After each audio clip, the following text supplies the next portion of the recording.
صباح الفل عليكم. فيديو جديد من مدينة جديدة. أنا حاليا في مدينة براغ، عاصمة التشيك، واحدة من أهم وأعظم وأجمد العواصم الأوروبية. هصور لكم يوم كامل من المدينة.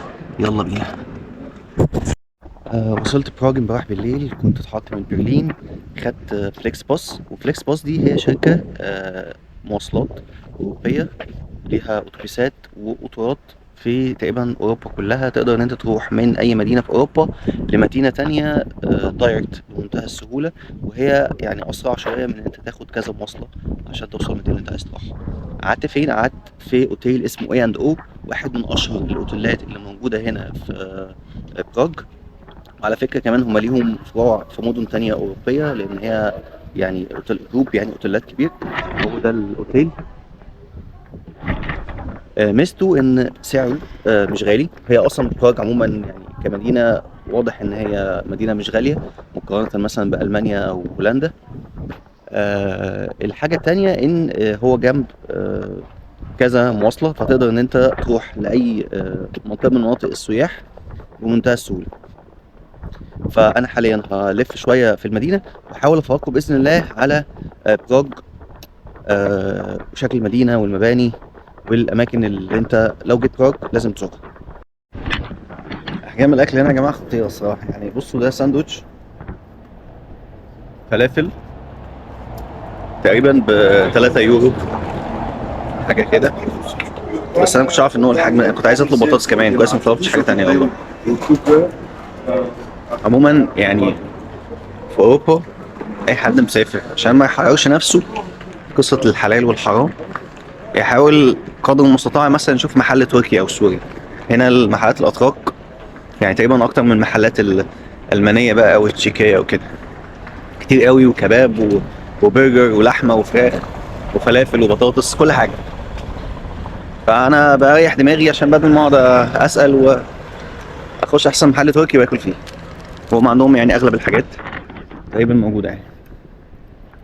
انا حاليا رايح على جسر تشارلز، جسر من المعالم السياحيه الموجوده.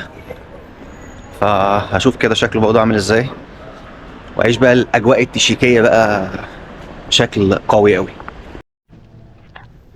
وانا ماشي برضه هنا لقيت في محل بيبيع حشيش.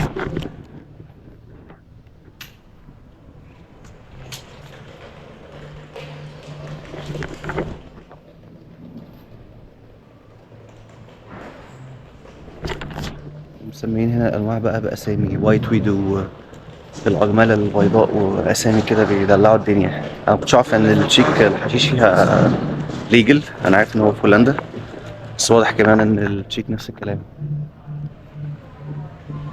نفس الكلام هنا برضه.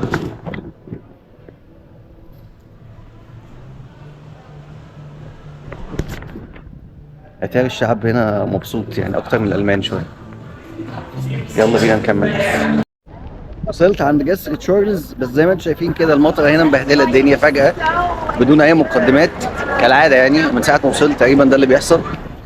وصراحه يعني افضل حاجه حصل لي بسبب موضوع التطوع ده، هما من ضمن الحاجات اللي ادوها لنا الرين جاكيت. الصراحه هو اللي سادد معايا لحد دلوقتي. منظر البريدج الصراحه تحفه فنيه. كان اتمنى كنت اجي في ظروف افضل من كده عشان خاطر ان انا اصور لكم، بس يعني بحاول قدر المستطاع. الجسر ده جسر اثري كانوا بنوه من حوالي 500 او 600 سنه عشان يربط ما بين المدينه القديمه وبين القلعه اللي كان بيسكنها الحاكم. بس حاليا هو مزار سياحي، والفنانين والعازفين بيجوا يعزفوا عليه، والناس بتتفرج عليه وتتصور وما الى ذلك. معاه الشماسي بتاعته عشان المطره فجاه بهدلت الدنيا.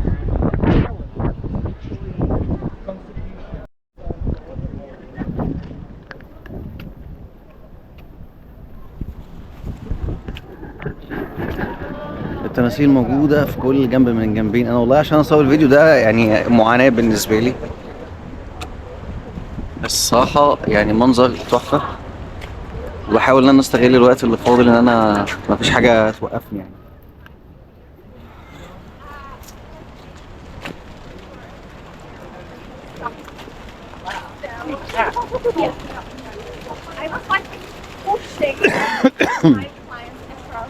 You're like, let's go. Yeah.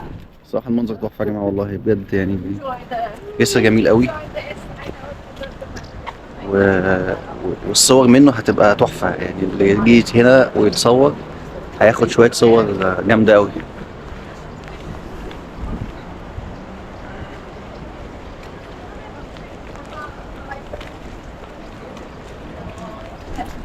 عندي الجسر الناحية التانية واشوف كده لو في حاجة تستحق الزيارة هناك، واحاول الف بقى في البلد على قد ما اقدر برضه. يلا بينا يلا بينا. من الحاجات برضه الناس اللي السياح بيعملوها هو ان هم بياخدوا جولة بالمركب. فور تريبس دي المركبة. طبعا الجو لا يسمح بان الواحد يعمل حاجة زي كده. هو سعر الجولة 22 يورو يعني تقريبا 550 كرون تشيكي، وبيمشي بيهم في القناة. الضفة دي غير الضفة التانية من المدينة. طبعا بيبقى معاك تور جايد، يعني اغلب اللغات يعني تقريبا بيبقى حد معاك بيتكلم. كمل لف في المدينة. حاليا انا رايح المفروض على القلعة.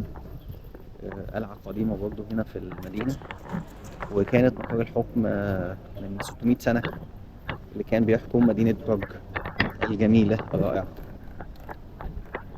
في محل هنا اسمه داك بوتيك بيبيع بط لعب بس، يعني والمشكلة ان هو في ناس كتير جدا بتيجي تشتري يعني.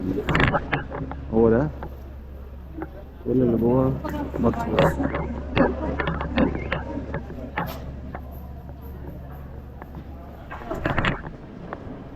لك ان تتخيل ان محل هو بس بيبيع كده، يعني شغال ما شاء الله يعني بيبيعوا كده.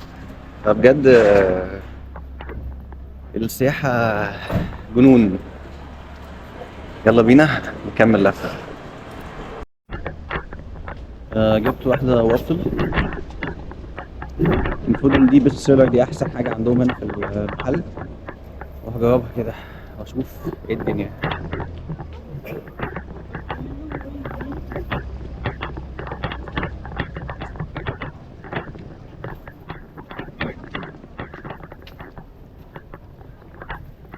لا جامدة والله جامدة، والحاجات هنا مش عارف ليه احجام كبيرة يعني. دي ممكن امسكها بايدي الاتنين يعني عادي. احجام مرعبة. دي برضه تقريبا سعرها حوالي 3 يورو او 3.5 يورو يعني. يلا بينا نكمل لف لحد ما نوصل للقلعة كده، ونشوف كده باقي الحاجات الحلوة اللي موجودة هنا. أخيرا وصلت ناحية القلعة، بس طبعا عشان لازم أطلع القلعة لازم أطلع سلالم كتير جدا. تقريبا بقالي 5 دقايق بطلع في سلالم عشان نطلع نشوف القلعة والفيو من فوق. أخيرا وصلت قلعة براغ، أكبر قلعة قديمة في العالم كله. 70,000 متر، عمرها أكتر من 1150 سنة. وبتبص على مدينة براغ كلها من فوق. احنا دلوقتي قدام القلعة دي.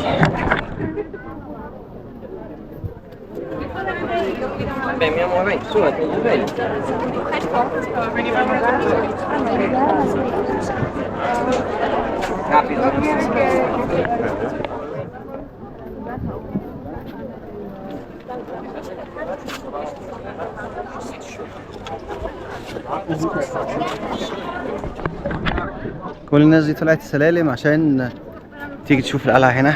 القلعة عليها يعني دلالة تاريخية. هي أقدم قلعة في أوروبا وأكبر قلعة قديمة في العالم كله، وبتشوف براغ كلها من فوق.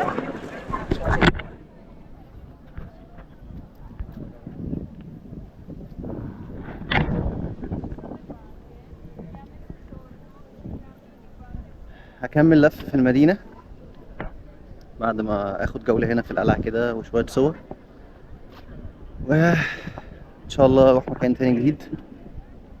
فخليكم معايا، ولو لسه ما عملتش سبسكرايب ليا يا ريت تعمل لو المحتوى بتاعي عجبك. لو في حاجة مش عجباك ممكن تسيب لي في الكومنتات وتقول لي ممكن اعدل ايه. وصلت اخيرا المدينه القديمه في براغ، وانا حاليا قدام اقدم ساعه فلكيه شغاله لحد النهارده في العالم. لحد النهارده الناس بتقدر تعرف منها مواقع النجوم والقمر والشمس وكمان الابراج. والمفروض ان هو كل ساعه في زي تماثيل بتتحرك، زي عرض كده بيحصل حاجه. الطراز بتاعها الصراحه تحفه، والمكان شكله خطير وشكله اثري قديم قوي، بيحس ان انت رجعت بالزمن سنين كتير جدا ورا.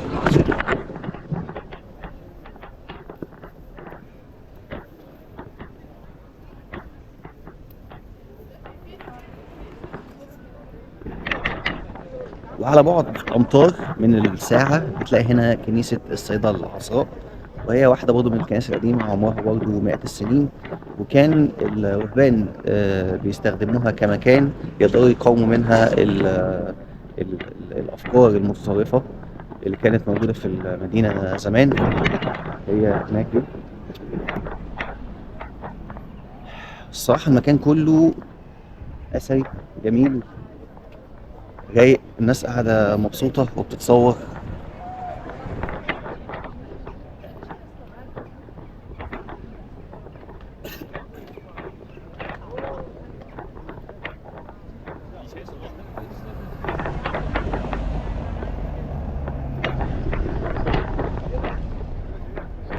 هي الساحه كلها هم مفضيينها الناس تتصور فيها وتقعد فيها. تقريبا العربيات حتى لما بتيجي تمشي بتمشي من بره. طبعا هي الساعه دلوقتي تقريبا 8 ونص الصبح، فالمحلات يعتبر اغلبها ما فتحش. لكن انا الصراحه بحب لما اروح مكان اثري او مكان سياحي اروحه بدري قبل الزحمه، عشان اقدر ان انا اتصور واتفرج عليه بشكل كويس.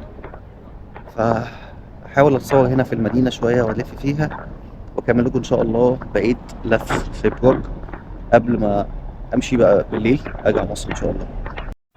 من الحاجات برضه هنا في براغ بقت مزار سياحي وبقت الناس تيجي عشانها، هو لينون وول او حائط لينون. هو حيطة بيترسم عليها كل يوم جرافيتي مختلف. يعني مثلا النهارده ده الجرافيتي اللي موجود.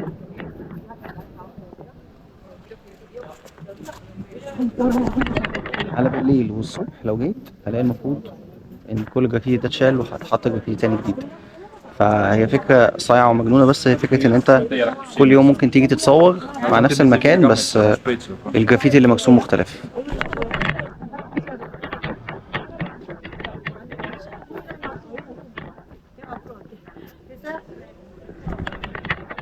الجميل هنا بس في المدينة إن زي ما في مدينة القديمة هي الصراحة الأجمد والأكثر سياحية وشكلها طبعا أجمد وأحسن، بس برضه في حاجات هنا حديثة بيحاولوا يعملوها إن هم يزودوا السياح.